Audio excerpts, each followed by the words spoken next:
Welcome to mathematics untold. आज हम लोग चाइनीज रिमाइंडर थ्योरम करने वाले हैं और इस चाइनीज रिमाइंडर थ्योरम के हेल्प से इस कॉन्करेंसी को सॉल्व करेंगे। आसान भाषा में कि चाइनीज रिमाइंडर थ्योरम क्या होता है।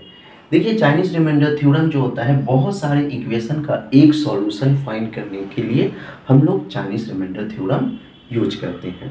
ओके, एग्जाम्पल में जैसे दिया हुआ है कि 3 से अगर हम किसी नंबर को डिवाइड करेंगे तो रिमाइंडर 2 मिलेगा। फिर 5 से फिर हम उसी नंबर को डिवाइड करेंगे तो रिमाइंडर 3 मिलेगा। और 7 से उसी नंबर को डिवाइड करेंगे तो रिमाइंडर 2 मिलेगा। तो मुझे वो नंबर पता करना है कि वो नंबर कौन सा होगा जो 3, 5 और 7 से डिवाइड होने के बाद रिमाइंडर 2, 3 और 2 मिले। राइट, तो वो नंबर मुझे फाइंड करना है कि वो नंबर कौन सा है। तो उसके लिए हम लोग बहुत सारे स्टेप को फॉलो करते हैं। छोटा छोटा वो स्टेप है, आप देखिए। फर्स्ट स्टेप वन है कि जो पहला रिमाइंडर दिया हुआ है उसको हम लोग A1 मान लेंगे। जो सेकेंड रिमाइंडर होगा वो हो जाएगा A2 और जो थर्ड रिमाइंडर होगा वो हो जाएगा फिर A2। ओके, जो रिमाइंडर रहेगा उसका नाम A1, A2, A3 दे देंगे और जिससे डिवाइड करेंगे उसका नाम हम लोग N1, N2, N2 का वैल्यू 5 है और N3 का वैल्यू 7 है। ओके, स्टेप 1 कंप्लीट हो गया। अब हम लोग चलते हैं स्टेप 2 में। स्टेप 2 है हम लोगों को N फाइंड करना है और N जो होगा वो product of N1, N2 into N3 होता है। राइट, तो N1 का वैल्यू है 3 इंटू 5 इंटू 7। ओके, ये प्रोडक्ट हो गया। अब हम लोग स्टेप 3 फाइंड करेंगे। स्टेप 3 में हम लोगों को C1 फाइंड करना पड़ता है। C1 जो होगा वो N/N1 होगा।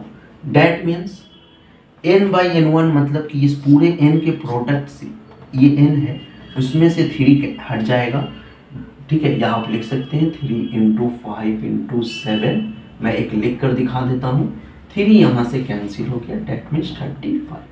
C1 इसी तरह से आप C2 लिख सकते हैं। मैं फॉर्मूला लिख देता हूँ N/N2, that means N2 cancel हो जाएगा। 7 इंटू 3 21।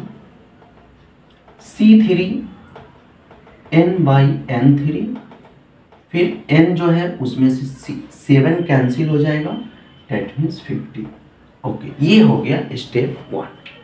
राइट, अब इंपॉर्टेंट स्टेप आता है स्टेप 4।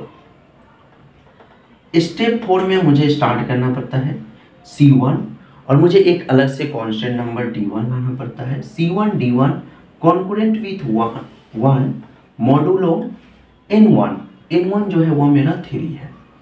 राइट, देखिए जो C1 आया है, C1 एक मुझे अलग से कांस्टेंट नंबर लाना पड़ता है D1 कॉन्करेंट विथ 1। मुझे 1 चाहिए, मतलब 3 से इन दोनों के प्रोडक्ट को डिवाइड करने के बाद मुझे 1 चाहिए। ठीक है, तो ये स्टेप 4 है। पहले मैं इसको सॉल्व करता हूँ। C1 का वैल्यू है 35, आपको समझ में आ जाएगा। D1 का वैल्यू मुझे यहाँ से फाइंड करना है और 1 और मॉडुलो 3। ठीक है, अब 3 से हम जब डिवाइड करेंगे तो आप इसको इस नंबर को छोटा कीजिए। ठीक है, यहाँ पर 1 आना चाहिए, तो लेकिन अभी 1 नहीं आ रहा है, 2 आ रहा है। 2D1 कॉन्करेंट है। ठीक है, 2D1 1 एंड 1 कॉन्करेंस है विथ मॉडुलो 3। राइट, अच्छा अब देखिए 2D1 जो है उसको हम 3 से अगर डिवाइड करेंगे तो मेरा रिमाइंडर 1 आना चाहिए। तो D1 का वैल्यू क्या होगा, इसको मुझे वैल्यू लेना है। ठीक है, अब जब वैल्यू लेना है तो देखिए, अगर 3 से ज़्यादा होता तो 4 रहना चाहिए या फिर 7 रहना चाहिए, लेकिन D1 का हम ऐसा कोई वैल्यू नहीं ले पा रहे जो मेरा यहाँ पर 1 आ जाए। तो आपको इस केस में निगेटिव रिमाइंडर के बारे में भी आप ले सकते हैं। D1 का वैल्यू या तो आप 1 लाना है या तो आपको -1 लाना है। राइट,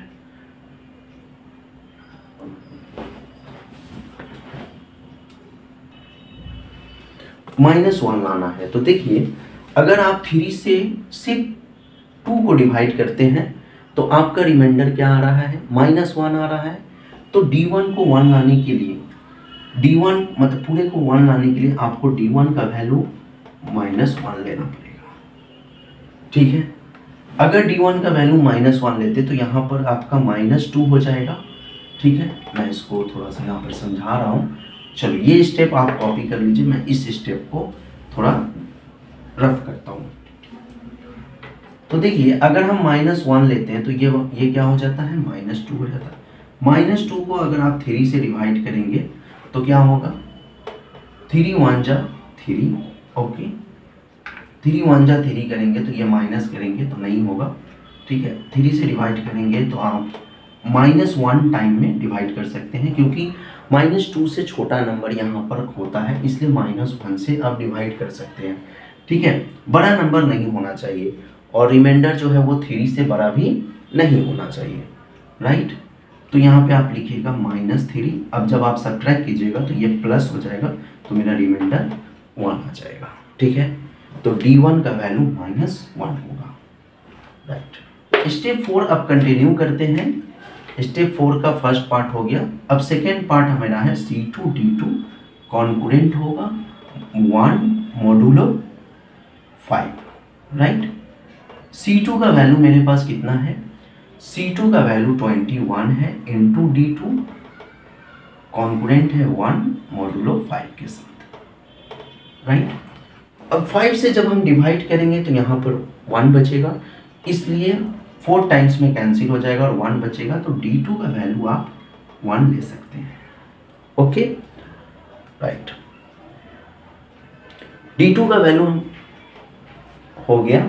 अब हम लोग चलते हैं, इसको हम लोग को 3 स्टेप में ऐसे करना है, ओके, राइट। थर्ड स्टेप मैं यहाँ पे लिख देता हूँ। स्टेप 4 का सब थर्ड स्टेप है C3D3 कॉन्करेंट, C3D3 कॉन्करेंट होगा 1 के साथ विथ मॉडुलो 7, ओके। C3 का वैल्यू मेरे पास 15 है, 15 और D3 का वैल्यू मुझे फाइंड करना है, कॉन्करेंट है 1 मॉडुलो 7, ओके।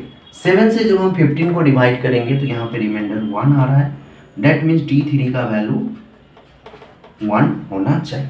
ठीक है, तो D3 का वैल्यू जब 1 आएगा तो ये भी 1 हो गया, डेट मीन्स मुझे रिमाइंडर 1 चाहिए था तो 1 आ गया, राइट। तो मुझे सब वैल्यू सब याद रखना है। D1 का वैल्यू -1, D2 का वैल्यू 1 और D3 का वैल्यू 1। अब मैं उस नंबर को फाइंड कर सकता हूँ, सबसे जो नंबर होगा वो कौन सा होगा, उस नंबर को मैं फाइंड करूंगा। वो फाइनल स्टेप होगा स्टेप 5, राइट। चलिए स्टेप 5 लिखता हूँ।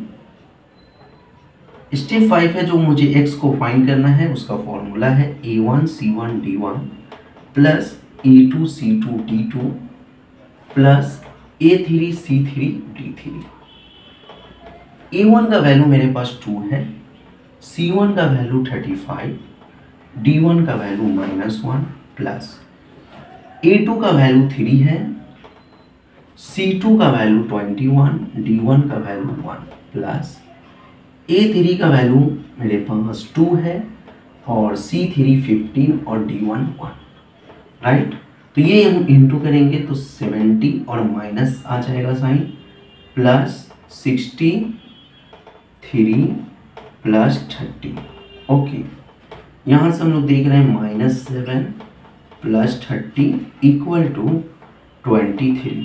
तो वो जो मेरा पहला नंबर आया है वो 23 है, ओके।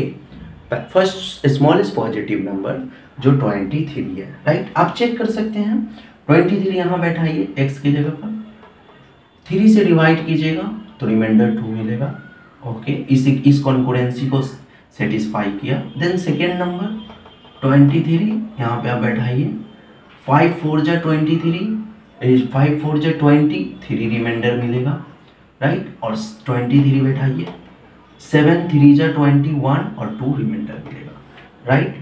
तो ये फर्स्ट स्मॉलेस्ट पॉजिटिव नंबर है 23। उसके बाद ऐसा बहुत सारा नंबर हो सकता है, राइट। तो बहुत सारा नंबर हो सकता है, तो उसको हम लोग क्या करेंगे, जनरल वे में लिखेंगे। तो जनरल वे में हम लोग कैसे लिखेंगे उसको आप मैं लिख दे रहा हूँ कि और कौन कौन सा नंबर हो सकता है, ठीक है। इनफाइनाइट सॉल्यूशन होगा। तो फर्स्ट सॉल्यूशन जो है वो मेरा क्या था, 23 था। 23 प्लस जो n आया था, n जो था वो मेरा प्रोडक्ट था n1 n2 और n3 का। ये देखो ये जो प्रोडक्ट है ये है 105, तो आप इसको 105 लिख सकते हो और इनटू कोई भी एक इंटीजर से मल्टीप्लाई कर दो। ओके, अब t का डिफरेंट डिफरेंट वैल्यू पुट करके आप x का डिफरेंट डिफरेंट वैल्यू फाइंड कर सकते हो। ये फर्स्ट स्मॉलेस्ट पॉजिटिव नंबर है। उसके बाद आप यहाँ पे t का वैल्यू पुट करो, पॉजिटिव पुट करोगे तो ऐड कर दोगे, नेगेटिव पुट करोगे तो सब्ट्रैक्ट कर दोगे, उससे आपको t का डिफरेंट डिफरेंट वैल्यू मिलेगा। ओके, तो इस तरह से हम लोग चाइनीज रिमाइंडर की हेल्प से कॉन्करेंसी को सॉल्व कर सकते हैं। आप इस तरह चाइनीज रिमाइंडर थ्योरम आपके अगर बीएससी के सिलेबस में है तो आप इस तरह से प्रैक्टिस कर सकते हैं। Okay, thank you.